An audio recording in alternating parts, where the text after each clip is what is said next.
Medicare enrollees can switch coverage now. Here's what's new and what to consider. It's open enrollment time again for the 65 million Americans covered by Medicare, which can mean choosing between the traditional program or Medicare Advantage plans. By Julie Appleby, KFF Health News. Consumers know it's fall when stores start offering Halloween candy and flu shots, and airwaves and mailboxes are filled with advertisements for Medicare options. It's annual open enrollment time again for the 65 million Americans covered by Medicare, the federal health program for older people and some people with disabilities. From October 15th to December 7th, enrollees in either the traditional program or Medicare Advantage plans, which are offered by private insurers, can change their coverage.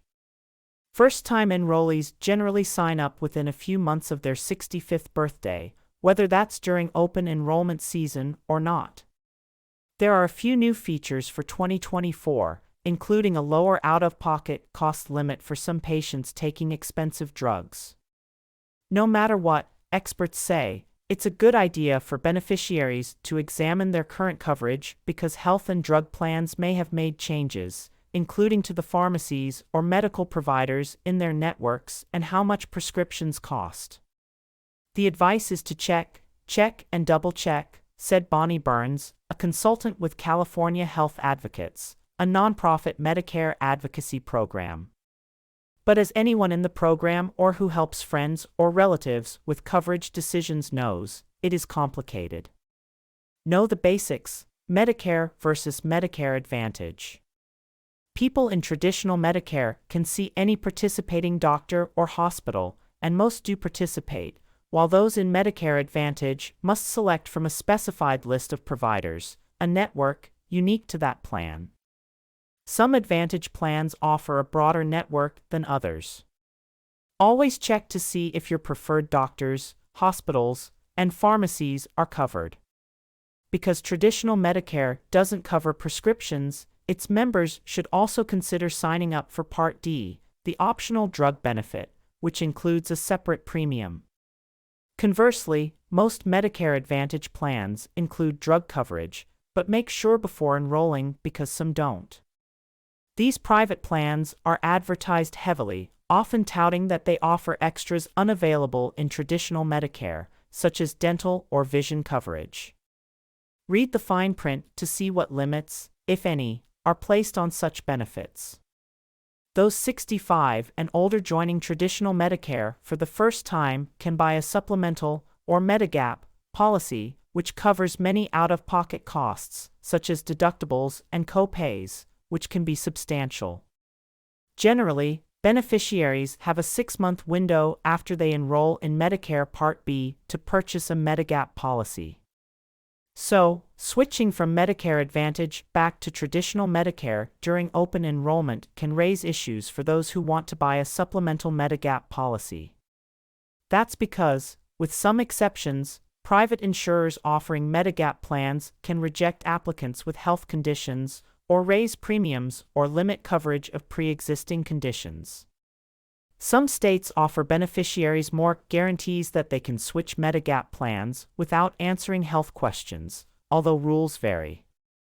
Making all of this more confusing, there is a second open enrollment period each year, but it's only for those in Medicare Advantage plans.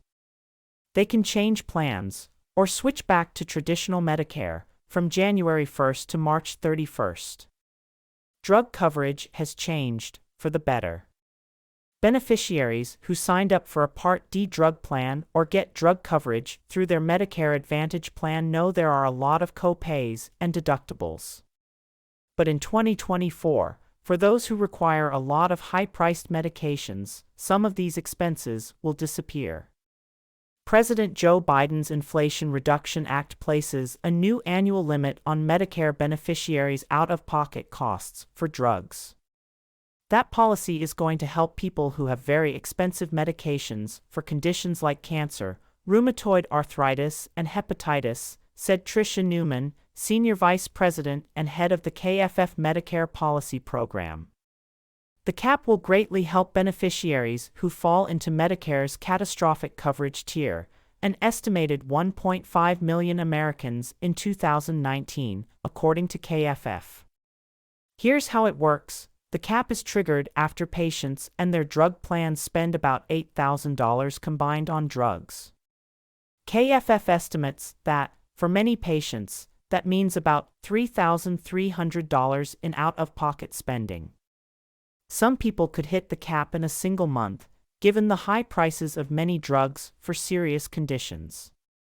After reaching the cap, beneficiaries don't have to pay anything out of pocket for their medicines that year, potentially saving them thousands of dollars annually. It's important to note that this new cap won't apply to drugs that are infused into patients, generally at doctors' offices, such as many chemotherapies for cancer. Those medicines are covered by Medicare Part B, which pays for doctor visits and other outpatient services. Medicare next year is also expanding eligibility for some low-income beneficiaries to qualify for low or zero premium drug coverage that comes with no deductibles and lower copayments, according to the Medicare Rights Center. Insurers offering Part D and Advantage plans might have also made other changes to drug coverage, Burns said. Beneficiaries should check their plan's formulary, a list of covered drugs, and how much they must pay for the medications. Be sure to note whether prescriptions require a copayment, which is a flat dollar amount, or coinsurance, which is a percentage of the drug cost. Generally, copayments mean lower out-of-pocket costs than coinsurance, Burns said. Help is available. In many parts of the country, consumers have a choice of more than 40 Medicare Advantage plans. That can be overwhelming.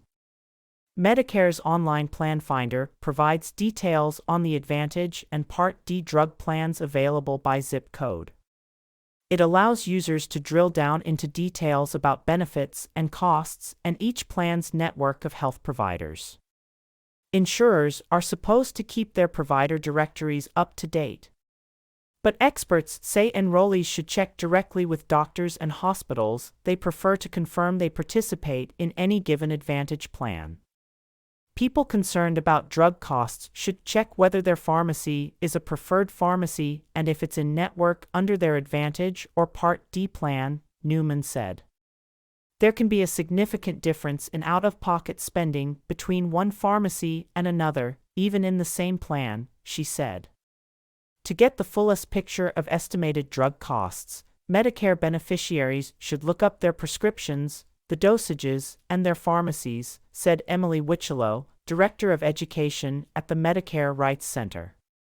For people with specific drug needs, it's also a good idea to contact the plan and say, "Hey, are you still covering this drug next year? If not, change to a plan that is," she said. Additional help with enrollment can be had for free through the State Health Insurance Assistance Program, which operates in all states. If found video informative, like the video and subscribe the channel.